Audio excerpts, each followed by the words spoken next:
仙台市位伫咧日本东北地区，因为仙台七夕节甲台南府城七夕做十来岁传统相近，双方为2006年签署交流促进协议，多年来一直保持紧密交流。今年的台南仙台文化周活动就伫咧18日登场。虽然因为疫情的原因，日本仙台观光国际协会理事长春山光彦这次无来到台湾，不过透过网络连线也早来了祝贺。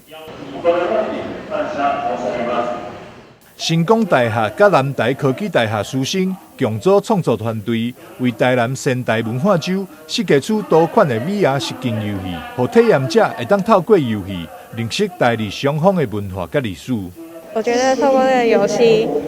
还蛮好玩的，就是透过这个游戏，因为现在疫情的关系嘛，就可以远距离的，然后让日本人也知道我们的文化，然后这样去交流，我觉得是一个不错的方式。让学生，然后他们用自己的跨域的合作，然后去创发一些 VR 的作品，那可以让日本人来体验我们的台湾的文化、历史，还有一些风俗民情。那